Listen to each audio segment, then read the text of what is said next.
आज चट्टा हिट भइल तो हमरा कुछ ना मिलल है, मगर डीआरएस म्यूजिक हमारे धनंजय मामा बड़े गार्जियन, उनको मेरा प्रणाम है। उनके तरफ से मेरे को 2 लाख का चैन पुरस्कार मिला है कुआं हिट होने के बाद, और उनको मेरा सादर प्रणाम है। और एक कुआं हिट भइल तो हमरा 2 लाख के मिलल है आशीर्वाद प्यार खाली मामा जी के तरफ से। डीआरएस म्यूजिक वही पे एगो बा कौन ये होली के जोन गर्दा कइले बा कौन हो? अरे की चोली फारी होली में इतनी लगी कइले बा। सब केहू के मोबाइल चालू रहे के चाहिए, सब केहू काल अपलोड करी। एकरा बाद हम बहुत जल्दी तीसर का पार्ट लेके आ रहल बानी, बुखार वाला लेके तनी बुखार ओमे डॉक्टर बनल बानी, आल्हा लगावतानी। एकर तीसर का पार्ट आ गइल, पहिल का तरह लग थोड़ी चट्टा ना, दूसर का कुआं कइले बा, तीसर का लेके आ रहल बानी। आय ओकरा बुखार भइल बा, ओही में डॉक्टर बनल बानी, आल्हा लगावतानी ढोड़ी में। बहुत जल्दी गाना चंदन चंचल एंटरटेनमेंट के माध्यम के बैनर तले आप सबके बीच आ रहल बा। आप सबसे ना निवेदन बा कि चैनल के पहले ही सब्सक्राइब कर दी, बेल आइकन बजा दे कि मिलत रही का हो रोला कैसे। अरे की चोली फारी होली में इतनी लगी कइले बा।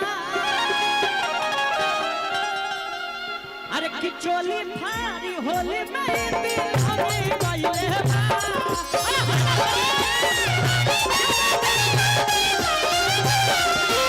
चोली फारी होली में इतनी लगी कइले बा।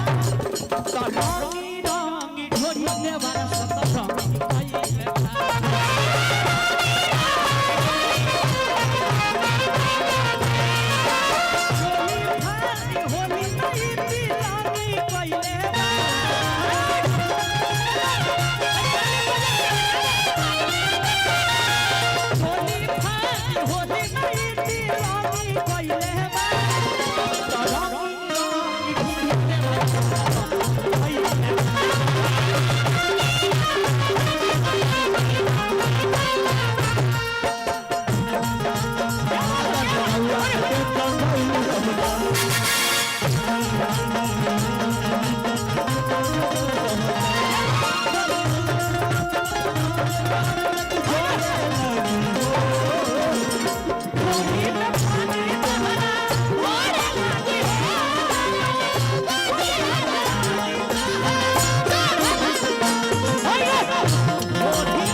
डीआरएस म्यूजिक यूट्यूब चैनल के माध्यम से आप सब गाना भाई तक ना भाई तक हकार बोला लो।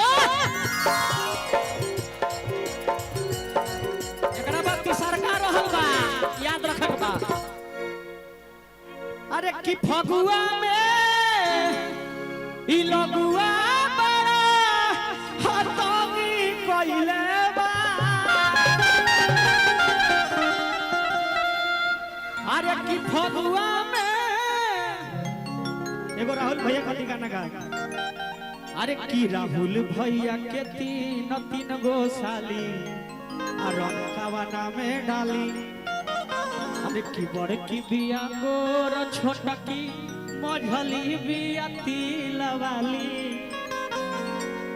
अरे की जीजा जी के बुझातिया चली। अरे की रंगकावाना में डाली का हो कैसे। अरे की फगुआ में ई लगुआ हमारा तनी कइले बा।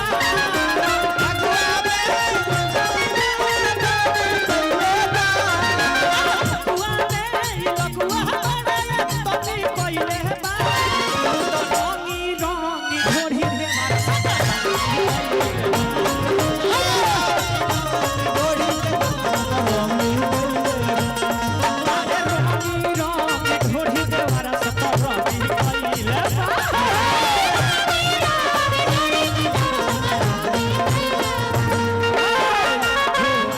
मर जाते तेरी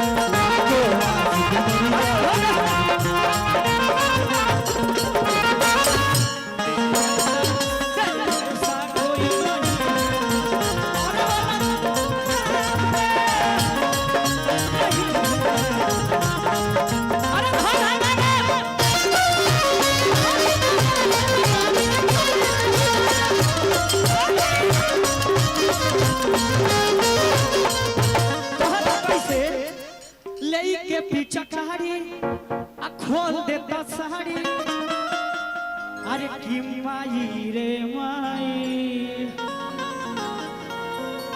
अरे किले के पिचकारी आ खोल देता साड़ी अरे माई रे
पिया राजू राजा तू देता रसादा अरे माई रे माई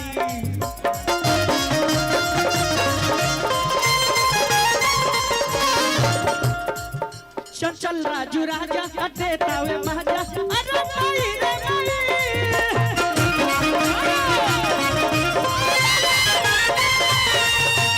सोया के जगावली धाना धुआ कइले